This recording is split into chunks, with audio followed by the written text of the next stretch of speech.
Thank you for tuning in. I'm Peter Hopkins. I personally drove for Uber and Lyft in Toronto for 4+ years. When my father, Peter Hopkins Sr., told me that he drove as a minicab driver in London, England in the mid-1960s, I found the similarities to be quite interesting. Thus, this interview was created. Unlike the traditional black cabs, minicab drivers, like rideshare drivers, were not allowed to pick up street hails. So, without any further delay, let's hear what Dad has to say. Now, you were a London pedicab driver. They were called minicabs. Minicab, okay, Yeah. minicab. And that's different from the black cab. Oh, very much so.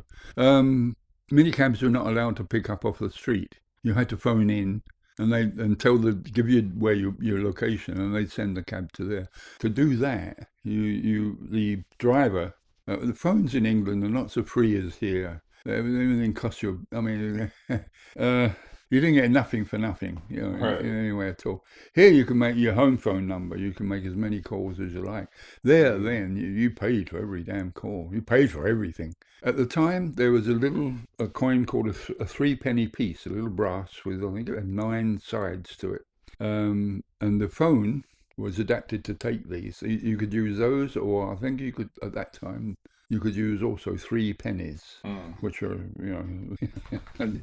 Anyway, to save yourself some money, to call into the, you'd take the phone off, put your coin in, and you had a certain amount of time to dial your number, and then it was supposedly enough time for the person at the other end to say you have reached so and so and so and so. Then it cut off, and you put more money in, and then you could talk to them. Right. It was a real rip-off job. I mean, the whole business. But this was GPO. This was the government was running this.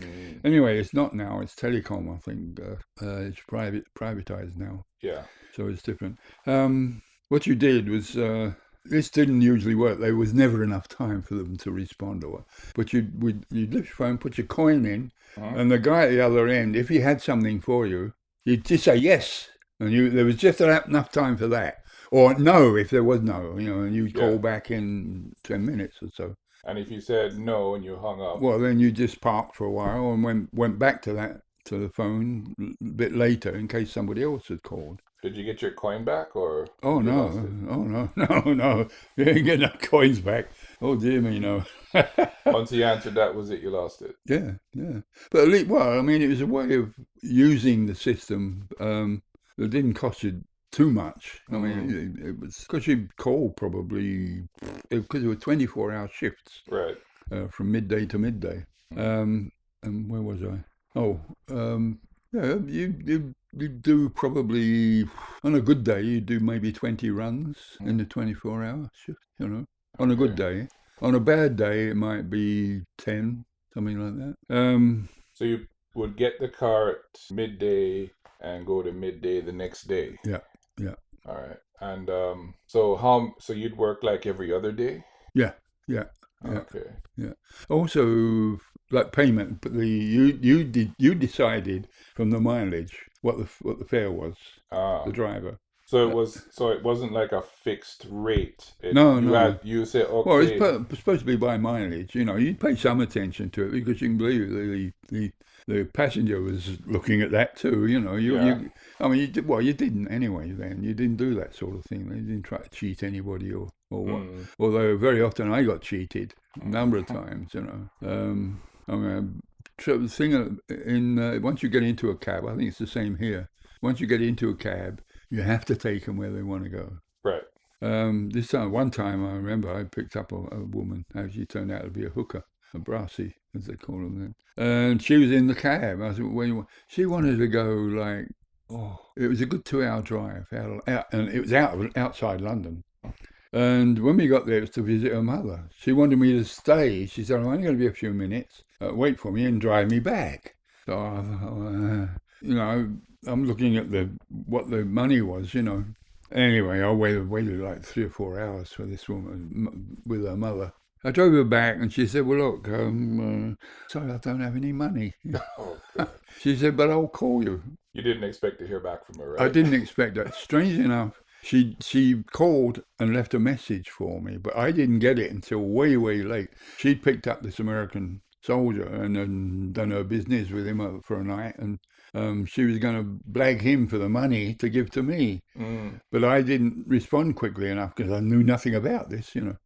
And by that time, everybody had parted and gone, so I didn't see. I lost because you had to pay the owner. Anyway, I forget what I had to pay. It was a lot of money For the car. Yeah, So the cars. you kept a half, I think, of what you. But this was half or nothing. So Yeah. So there were several things like that. You know, I mean, very often, especially at night, you'd pick up a hooker and you'd get where they're going and say, "You want to come in the back and work it off?" Oh, come on, no, Jesus, no. And the worst time was Saturday night. Saturday night, no, the last night of the month. It was when all the druggy prescriptions went in, and you'd get car. You'd see about 8 guys all waiting to get into your car when you got there, you know, and you had to drive them to Piccadilly. Was the only pharmacy open that stayed open all that night in that area. So you'd have all these druggies, you know. Jesus, no, that was. I used to try and hide that the last night of the month. It really wasn't worth it. In the main, it was. I did this mainly. I had a friend who was very, very depressed. He was suicidal, actually, as well. And I didn't dare leave him alone in any consistent sense, you know. He couldn't do my work, so I had to do his kind of work. And he was a mechanic. And we got a job with repairing food like ice cream makers and things like food processing. Yeah. So the cars you drove, what kind of car was it? They weren't very good cars, believe me. Ordinary things you go and buy off a second-hand lot, you know. I do remember a Ford Cortina that I drove that I liked very much. That was a station wagon. I liked that. That was, and it was good on gas. Oh, because you paid your own gas as well, by the way. Even now, that's typical of taxi work and Uber as well. Yeah. Yeah, I liked that. It was light on gas. It just worked so well. It was a nice car to drive. There was an Austin. Oh dear, what was that? Can't remember the name of it now. Hey, we're going back 50 odd years here. So. Oxford Morris? No. Austin, it was just an ordinary car. It was a cheap car, even when it was new, you know. They're the two I do remember. There were a number of other, you know, others. I just don't remember what they were now.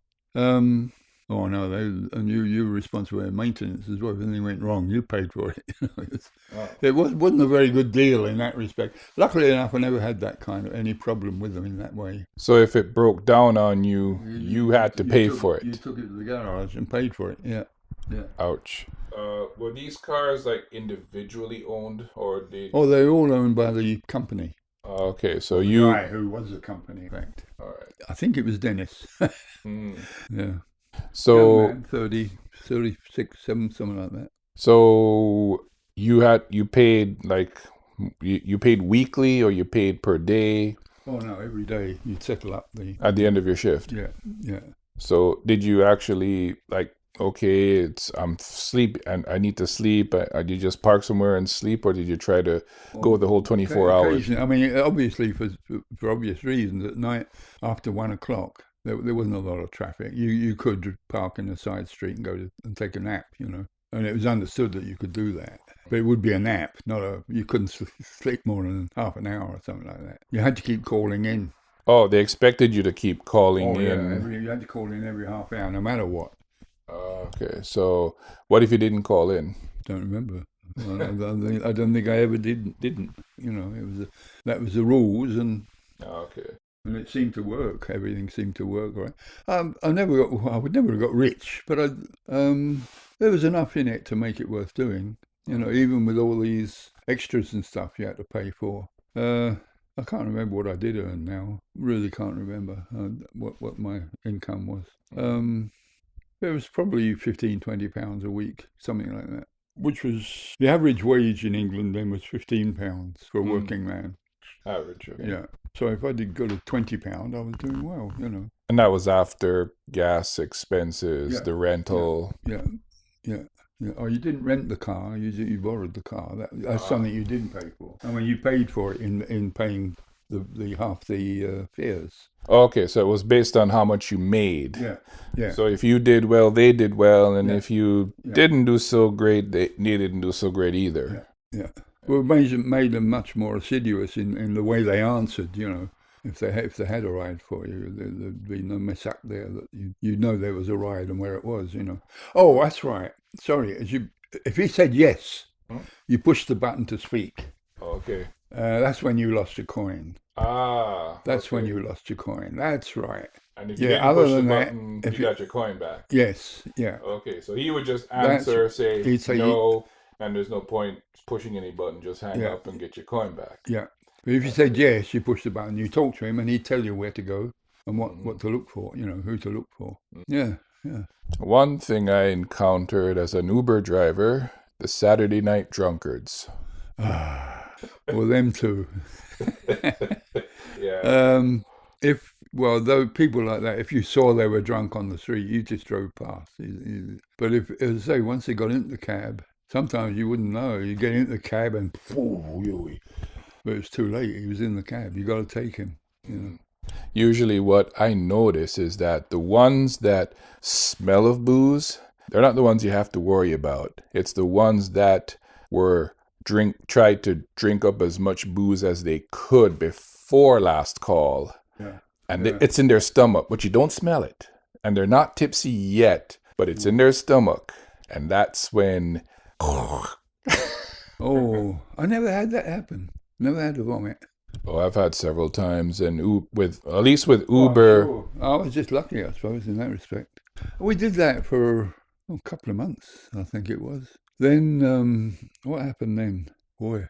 So you did the pet... I You think my buddy went to jail for maintenance with children, child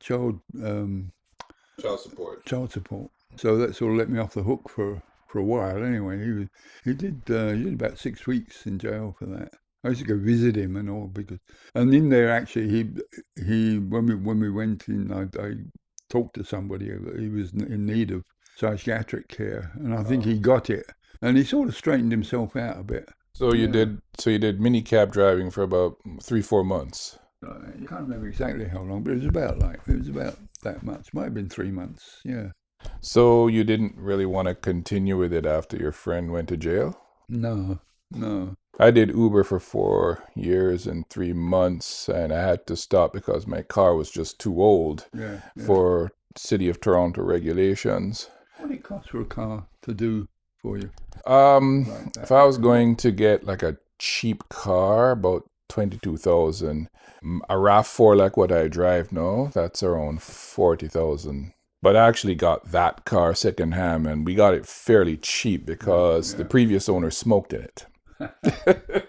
However, and this is a pro tip here, a very effective way of getting smoke out of a car, go to the pet store and get the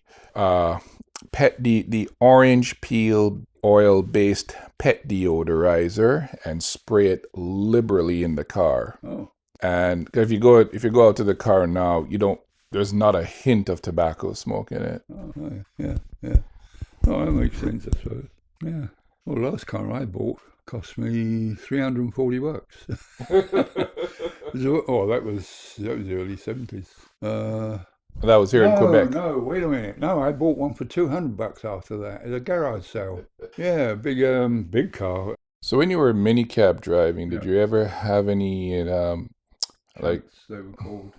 What's that? Shunts, they were called. When you were doing each trip was called a shunt. Yeah. No. If you had an impact. Okay, a collision. You had Okay. an accident, in other words. That was called a shunt. You never had any? No. Oh, I was a good driver. What about violent passengers? No. Well, a couple of these hookers would get a bit hairy when you when you wanted money rather than, but they were just angry rather than violent, I'm a big guy. I could have handled an angry woman. Hath hell no fury like a woman scorned. Sorry? Hell hath no fury than a woman scorned. Yeah. Or as we say in Jamaica, me no yam cook food out a road. It means I don't eat cooked food out on the road when I can get food at home. Yeah. I get it. Yeah. There's a saying like that in English too, which I can't remember at the moment. My memory is getting worse. It's getting much, much worse. Anyway, Americans, they were good tippers. Americans, there were a lot of American servicemen in England then. And boy, if you picked up, you got a yank, there'd be a scramble for him. Because they tipped like crazy. They really were good in that. When they come to Toronto, they usually tip better too. Yeah. Usually, I remember most American passengers usually tipped I don't remember. They at least tipped because quite often, especially in the early days of Uber, Uber would tell them nonsense about, tip is included. Really? I never got that memo. Yeah. It wasn't usual tip in the cabs. This is maybe half the people would give you something, but the English people, like, it would be sixpence or a shilling or something like that. Mine sixpence then was probably worth a couple of bucks now, but it was insignificant, put it like that. Typical Uber tip now, couple of bucks if you're lucky. If not like a loonie, they might toss a toonie. And the ones that tell us, I'll tip you in the app. Okay, don't even bother expecting anything. Really? Yeah. Oh, that was 65. Was this in summer or winter? I think it was like April, May, June, something like that. Late spring. Yeah. I don't remember there ever being snow or mine. It doesn't snow like that much in England anyway. It would have been remarkable if I had remembered, About that, just before that, we'd had a really, really bad winter though. We had a sudden avalanche of snow, and there was like they're not equipped to deal with things like that in England. Not at all. And they were like ice 6 inches thick on the sidewalks. Yeah, just people had pounded it down. Oh yeah, it was a bad time. That was the only time ever I remember anything like that. That would have been earlier than that. So when you came to Montreal in '67 for Expo and Expo's finish, you never gave any thought to driving a cab in Montreal?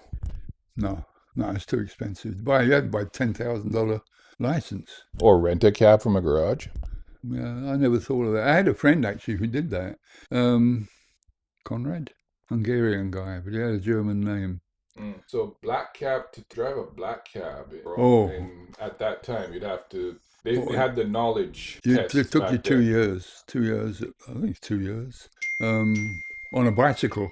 On a bicycle, yeah. I think just riding around on a bicycle, gaining the knowledge. And then you had to take your driving, and all that sort of thing. I didn't know that much about it other than what is general common knowledge. I mean, because we weren't to do with them in any way. When I came here, you got into a cab, guaranteed it was a Jewish driver. And then a couple of decades later, they owned all the cabs. Well, they probably did own them anyway already. And they were good they were good cab drivers. I mean, you got your place as fast and as safely as it was possible. They were good. Then in the mid-'80s, for their benighted, the Parti Québécois imported 200,000 or was it 250,000 Haitians, because they spoke French, which of course they don't. They speak Creole, which is not French at all. Anyway, they came in there. They all immediately graduated to being cab drivers. Well, that's a wrap. Thank you for listening. Do enjoy the rest of your day.